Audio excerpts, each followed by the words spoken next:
All right, I'm just going live on YouTube now.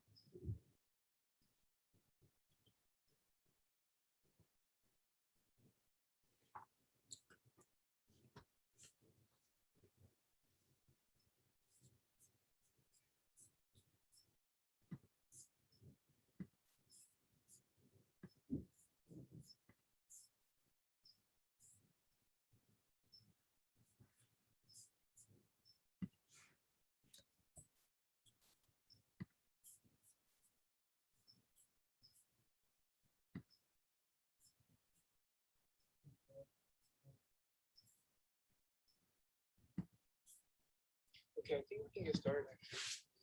Yeah, go for it. Yeah, okay, sounds good. Spend on one minute. So thank you everybody for joining the session. This is the first session of the book that we'll be reading. The book is called Science of the Cosmos, Science of the Soul. This is by William Chile, who is an academic at and the name of the book actually is going to be clear in a bit why this is named such. But the idea is that essentially as Muslims, when we practice Islam, we believe in Islam, we don't understand there are impressions of believing in multiple ideologies. So what do we mean by that? The idea is that oftentimes what happens is that we fall into things without understanding the potential consequences of that. So for example, living in the West, you might be influenced by capitalism, postmodernism, so and so, without knowing the impact that is having on the soul and on yourself. So the antidote to that is to understand the Islamic viewpoint, but not just like from a fiqh perspective, but truly from a intellectual, spiritual, psychological, and existential perspective.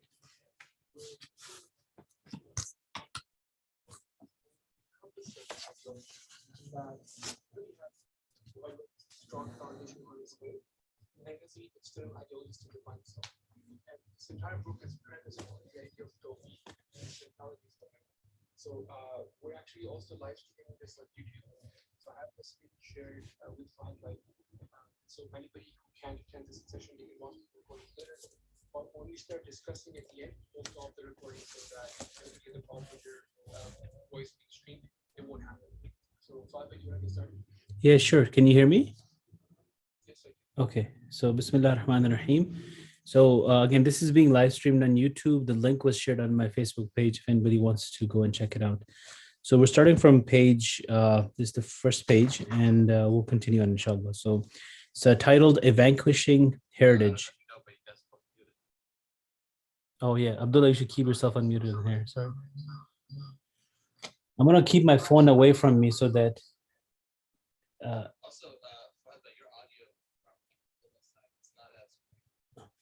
that's gonna be a little bit of problematic here. Hold on.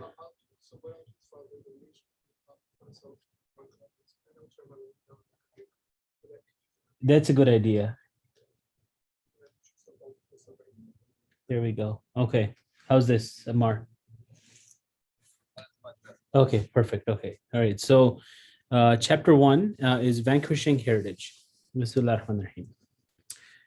Intellectual understanding in the strict sense is found at the highest pinnacle of human selfhood, what the philosophers call the actual intellect. When such understanding leaves the realm of pure intelligence and descends to the level of thought and language, we are dealing with its expression, which will always be inadequate. To begin with, expression is simply transmitted knowledge, not actual understanding. Nonetheless, we can still appreciate that distinction has always been drawn between these two sorts of knowledge in Islam and other traditions. It is this distinction that I need to clarify at the outset. Then I will suggest how ignorance of foundational importance of intellectual understanding has contributed to the crises faced not only by Muslims, but also by human community in general. The intellectual tradition in Islam has addressed 4 basic topics: God, the cosmos, the human soul, and interpersonal relationships. The first 3 are foundational constituents of reality as we perceive it, and the fourth applies the insights gained from studying the first 3 to the realm of human activity. One can, of course, read about all these topics in the authoritative sources of transmitted knowledge, such as Quran and Hadith, but knowing them for oneself is another matter altogether. For intellectual tradition, transmitted knowledge plays the role of pointers toward an understanding that must be actualized and realized by the seeker. Perhaps the best way to understand the difference between transmitted and intellectual knowledge is to reflect upon the difference between imitation or following authority, taqlid, and realization or verification, tahqiq, terms that designate the two basic paths of acquiring knowledge. In order to be a member of any religion, culture, society, or group, one needs to learn from those who are already members. And this process of learning goes on by the way of imitation. This is how we learn language and culture, not to mention scripture, ritual, and law. In the Islamic context, those who have assumed the responsibility of preserving this transmitted heritage are called the ulama, that is, the knowers of the tradition. In transmitted knowledge, the question of why is pushed into the background. When someone asks the ulama why one must accept such and such a dogma or why one must pray or fast, the basic answer is because God said so, which is to say that we have the knowledge on the authority of the Quran and the Sunnah. In the same way, parents correct their children's speech by calling on the authority of usage or rules of grammar. Intellectual knowledge is altogether different. If one accepts it on the basis of hearsay, one has not understood it. Mathematics is a science that does not depend on authorities. Rather, it needs to be awakened in one's awareness. In learning it, students must understand why, or else they will simply be imitating others. It makes no sense to say that 2 plus 2 equals 4 because my teacher said so. Either you understand it or you don't. You must discover its truth within yourself. The Muslim intellectuals held that to imitate others in intellectual issues is the status of a beginner or student, not a master. But to imitate the Quran and the Prophet in transmitted matters is to follow the right path. In short, there are two basic sorts of knowledge, and each has methods proper to it. Taqlid or imitation is proper to the transmitted sciences, and tahqiq or realization is proper to the intellectual sciences. Next section is ijtihad. The word taqlid is often discussed in the writings of modern day Muslim thinkers who typically describe it as the bane of Islamic society. These discussions, however, do not focus on taqlid as opposite to tahqiq, but rather as opposite to ijtihad.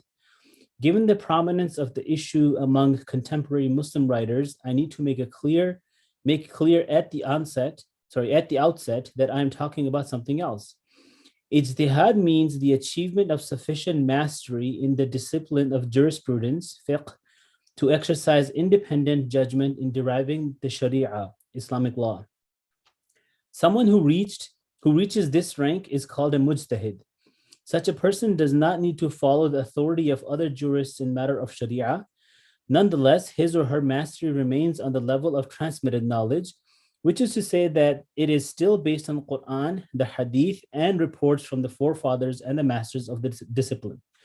Given the qualifications needed to become a mujtahid, most Sunni Muslims over the past few centuries have held that the gate of ijtihad is closed.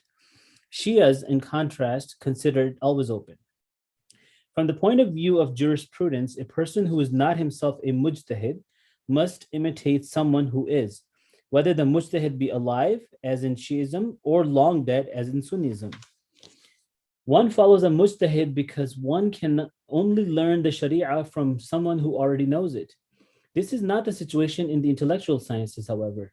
A mujtahid with all his or her mastery of the transmitted science of jurisprudence is by no means a muhaqqiq, one who has achieved tahqiq or realization in intellectual knowledge. To begin with, intellectual knowledge does not depend upon transmission. A muhaqqiq can, in principle, grasp all the intellectual sciences without the help of past generations or divine revelation. You do not need a prophet to tell you that 2 plus 2 equals 4 or that God is one. The knowledge itself, once known, is self-evident, which is to say that it carries its own proof in the very act of understanding it. The ulama of the Sharia implicitly recognize the differing nature of intellectual knowledge when they could tell us, as they often do, that faith, iman, on the basis of imitation is unacceptable to God. A Muslim cannot be true to his tradition if he says, I have faith in God because my parents told me to. Someone like this would be saying that if he had not been told not to, if he had been told not to believe in God, he would not. So his faith would be empty words. Although in theory we can distinguish between transmitted and intellectual knowledge, in practice the two have always been closely intertwined. And the intellectual sciences have always built on the transmitted sciences. One cannot speak properly without grammar, and one cannot understand specifically Islamic teachings without the Quran and the Hadith. However, the fact that people may have an excellent knowledge of the transmitted sciences does not mean that they know anything at all about the intellectual sciences, nor does the ability to recount the metaphysical and the cosmological theories of the great Muslim intellectuals prove that a person has any understanding of what the theories mean.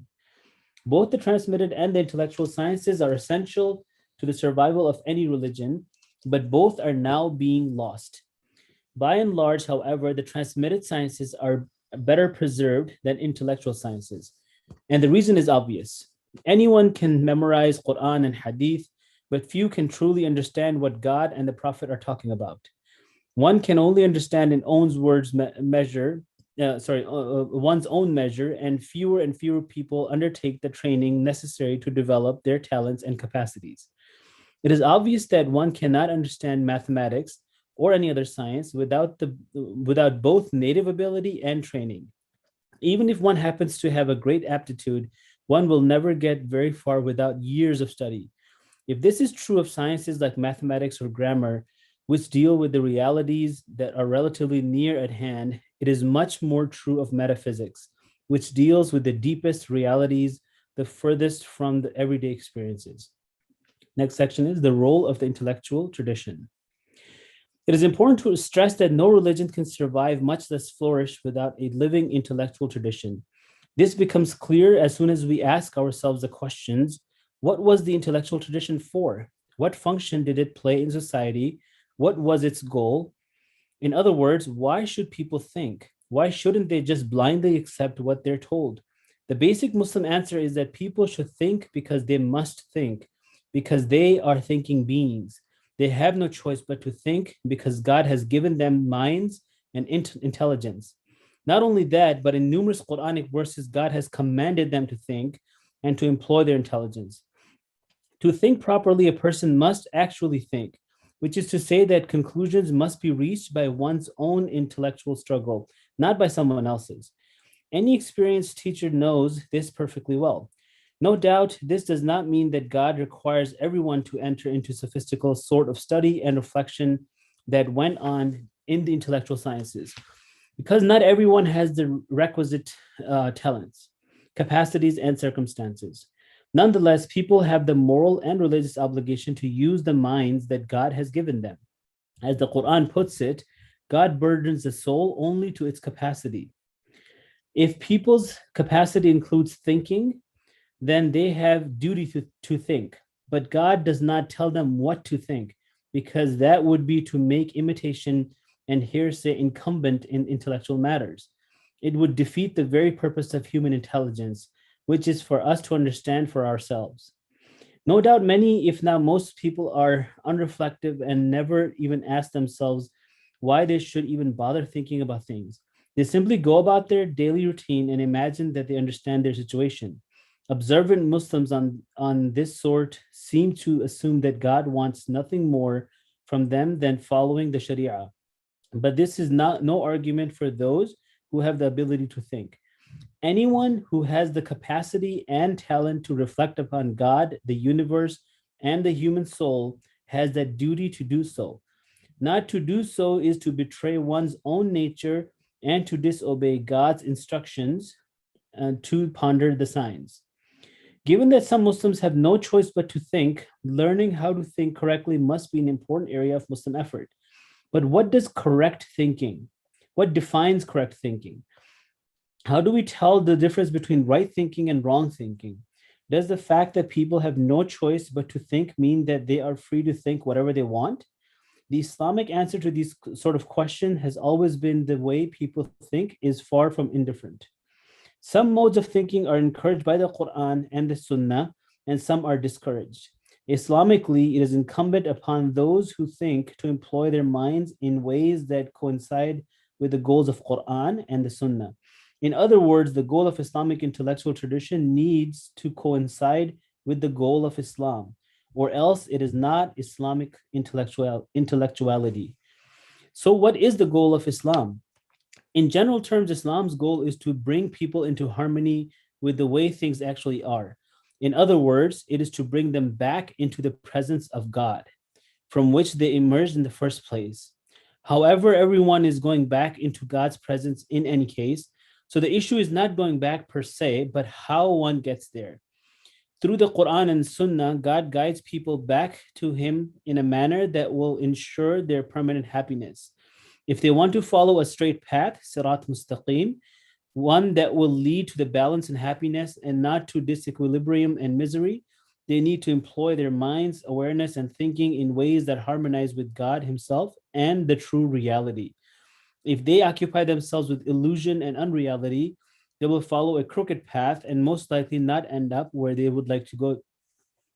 The history of Islamic intellectual expression is embodied in the various forms that Muslims have adopted over time in attempting to think rightly and correctly. The intellectual tradition was robust and lively, so disagreements about the best way to express its findings were common. Nonetheless, in all the different schools of thought that have appeared over Islamic history, whether they dealt with intellectual or transmitted learning, one principle has always been agreed upon: God is one, and He is the only source of truth and reality. He is the origin of all things, and all things return to Him. This is Tawheed, asserting the unity of God. It is expressed most succinctly in the first half of the Shahada, the testimony of faith. There is no God but God. This statement is commonly known as Kalimat al-Tawheed, the words asserting unity. To think Islamically is to recognize God's unity and to draw proper consequences. Differences of opinion arise concerning the proper consequences, not the fact that God is one. The consequences that people draw from Tawheed depend largely on their understanding of God. Typically, Muslims have Muslims have sought to understand God by meditating on the implications of God's names and attributes as expressed in the Quran and the Sunnah. If God is understood as a lawgiver, people will draw conclusions having to do with proper observance of the Sharia. If he is understood as a wrathful, they will conclude that they must avoid his wrath. If he is understood as merciful, they will think that they must seek out his mercy. If he is understood as beautiful, they will find him lovable. God, of course, has 99 names at least, and every name throws a different light on what exactly God is, what exactly he is not, and how exactly people should understand him and relate to him. Naturally, thoughtful Muslims have always understood God in many ways, and they have drawn diverse conclusions on the basis of each way of understanding. This diversity of understanding in the midst of Tawheed is prefigured in the prophetic prayer: O God, I seek refuge in your mercy from your wrath. I seek refuge in your good pleasure from your anger. I seek refuge in you from you. I mean, the current situation. I said that the Islamic tradition has largely, though not completely, disappeared. This is obvious to those who have studied the history of Islamic civilization. Scholars have discussed its disappearance in terms of the golden age of classical Islam and the gradual decline of its science and learning. Given that almost everyone agrees that Islamic scholarship in its various forms does not match up to its greatness in the past, there is little to be gained by trying to prove the point, or by mapping out the history of the decline, or by suggesting what may or may not have gone wrong. Instead, I want to assume that the intellectual tradition is not what it used to be, and that it still has something to offer. What this something is, however, cannot be rediscovered or resuscitated as long as intellectual knowledge is treated as another form of transmitted knowledge, as is normally done by modern scholarship. We have numerous experts in the Islamic philosophy and Sufism among both Muslims and non-Muslims who have made tremendous contributions to textual and historical studies, but who deal with their subject as a repository of historical information not as a living tradition whose raison d'etre is the transformation of human soul. As one of my old and now deceased professor at Tehran University once remarked about his young colleagues, they know everything one can possibly know about a text except what it says. Despite the definition of intellectual provided earlier, some people will claim that Muslim community has a vibrant intellectual life and that the intellectual tradition is not in fact disappearing. But this would be to fall back on current meanings of the word intellectual.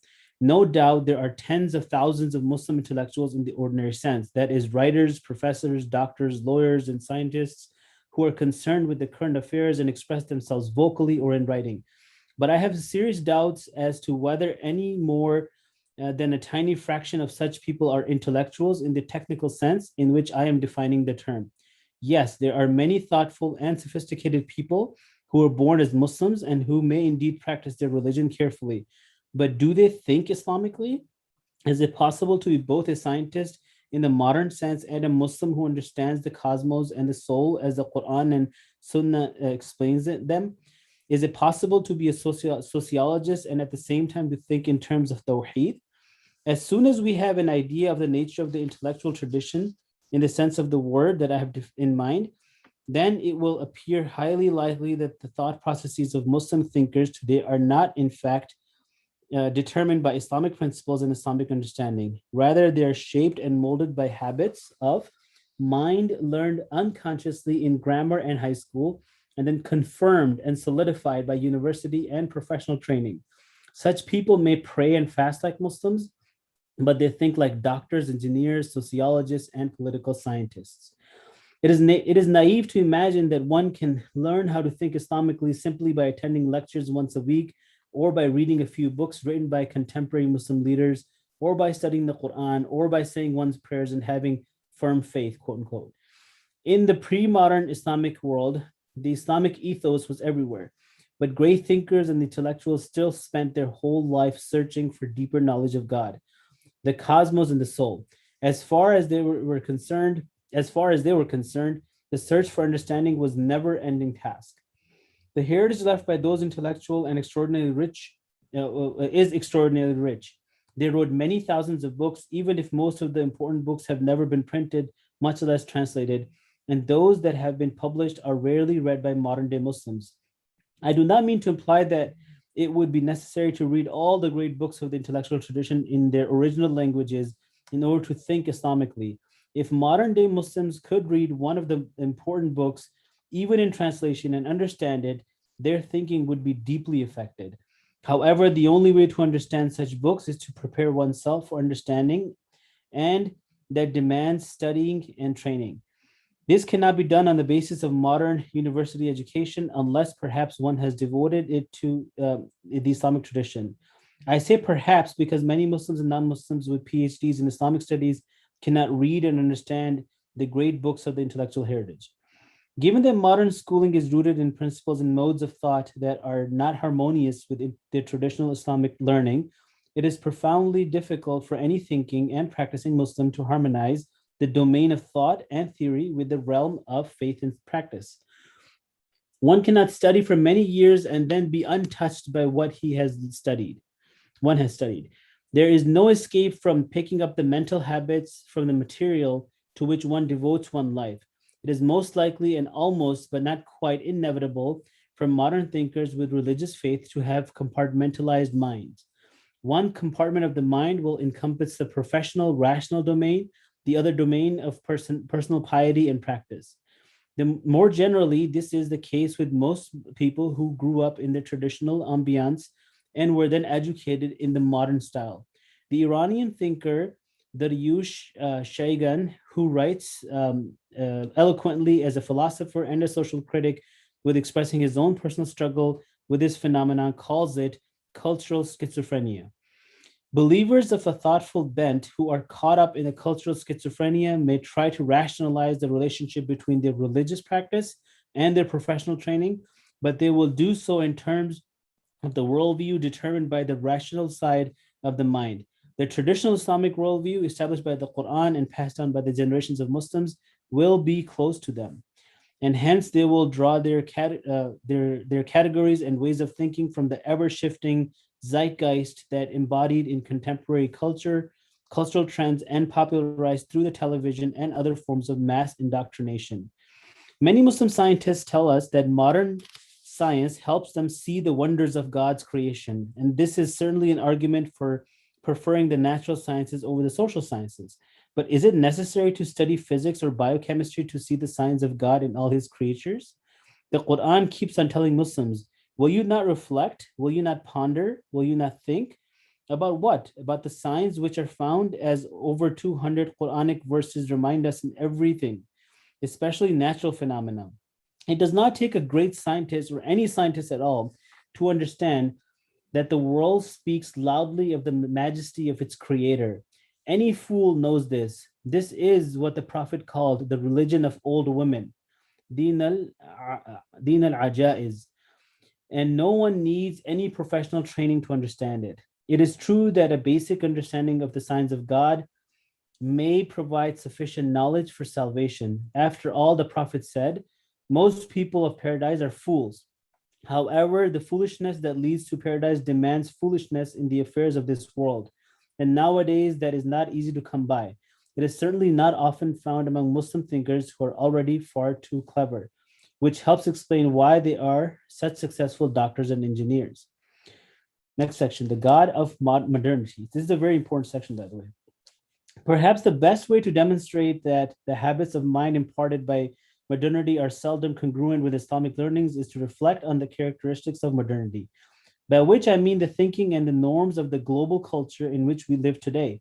It should be obvious that whatever characterizes modernity, it is not Tawheed, the first principle of Islamic thinking.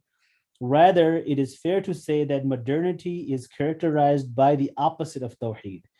One could call this shirk or associating others with God, but for most Muslims, this word is too emotionally charged to be of much help in the discussion. So let me call the characteristic trait of modernity takthir, which is the literal opposite of tawheed. Tawheed means to make things one, and in the religious context, it means asserting that God is one. Takthir means to make things many, and as I understand it here, it means asserting that gods are many. Modern times and modern thought lack a single center, a single orientation, a single goal, any single purpose at all. In other words, there is no single God. A God is what gives meaning and orientation to life, and the modern world derives meaning from many, many gods. Through an ever intensifying process of takfir, the gods have been multiplied beyond count, and people worship whatever gods appeal to them. The process of increasing takfir becomes clear when we compare general course of Islamic thought over history with that of European civilization. Up until recent times, Islamic thought was characterized by a tendency towards unity, harmony, integration, and synthesis. The great Muslim thinkers were masters of many disciplines, but they looked upon them as branches of a single tree of Tawheed. There was never any contradiction between astronomy and zoology, or physics and ethics, or mathematics and law, or mysticism and logic. Everything was governed by the same principles because everything fell under God's all encompassing reality. The history of European thought is characterized by the opposite trend. Although there was a great deal of Unitarian thinking in the medieval period, from that time onward, dispersion and multiplicity have constantly increased. Renaissance men could know a great deal about all the sciences and all this at the same time have unifying vision.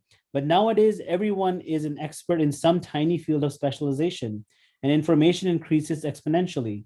The result is mutual incomprehension and universal disharmony. It is impossible to establish that the unity of understanding and no real communication takes place among specialists in different disciplines. Since people have no unifying principles, the result is an ever increasing multiplicity of goals and gods, an ever intensifying chaos. Everyone worships some god or another. No one can survive in an absolute vacuum with no goal, no significance, no meaning, no orientation.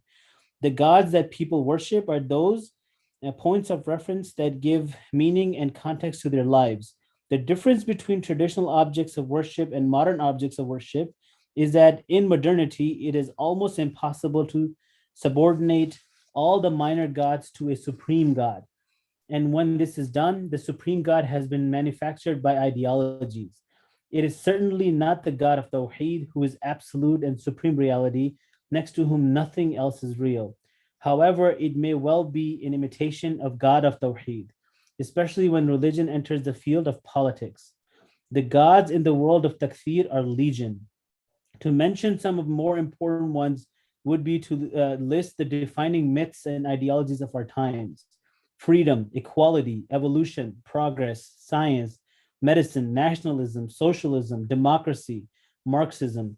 But perhaps the most dangerous of the gods are those that are the most difficult to recognize. They have innocuous names like care, communication, consumption, development, education, information, standard of living, management, model, planning, production, project, resource, service, system, welfare. Those who do not think that these words play a role of gods should take a look at Plastic Words by U.V. Perkson. The book's subtitle is more instructive: The Tyranny of Modular Language. Perkson explains that the modern use of language, a use that achieved dominance after World War II, has produced a group of words that have turned into the most destructive tyrants of the world has ever seen. He does not call them gods, for he writes as a linguist and has no apparent interest in theology. Nonetheless, he does give them the label tyrant.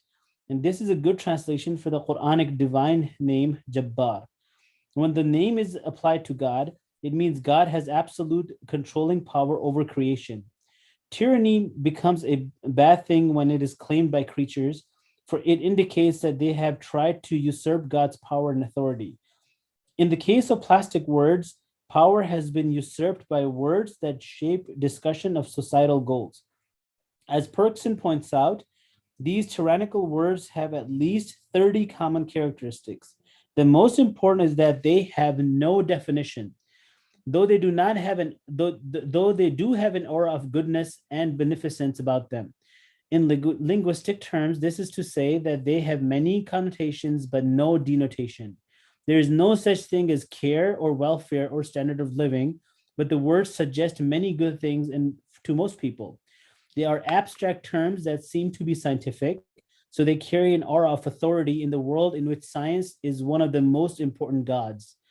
Each of them turns to something indefinable. Each of them turns something indefinable into limitless ideal and awakens endless needs.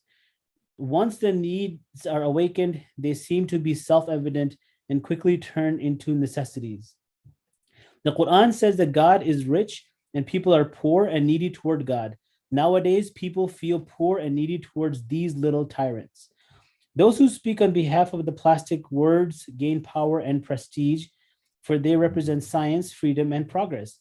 As a result, dissenting voices are ignored and marginalized, since we imagine only a complete idiot would object to care and development. Everyone must follow those whose only concern is to care for us and to help us develop. The ulama who speak for the mini gods are the experts. Each of the Plastic Words sets up an ideal and encourages us to think that only the experts can show us how to achieve it. So we must entrust our lives to them. We must imitate the scientific ulama who laid down the shari'as for our health, welfare, and education. People treat the pronouncements of experts as fatwas, legally binding opinions or points of law. If the experts reach consensus, ijma', that we must destroy a community as a sacrificial offering to development, then we have no choice but to follow their authority, that the ulama knows best. Each of the Plastic Words makes other words appear backward and out of date. We can be proud of worshiping these gods, and all of our friends and colleagues will consider us enlightened whenever we recite the proper litanies in praise for them. Those who still take the old gods seriously can hide this embarrassing fact by worshiping the new gods along with the old. And obviously, many people who continue to claim that they are worshiping the old God will twist his teachings so that he also seems to be telling us to serve the new gods. And we will end here today. And now we will open for discussion. So I'm going to end my YouTube live for privacy, and then we'll go to Clubhouse, I think.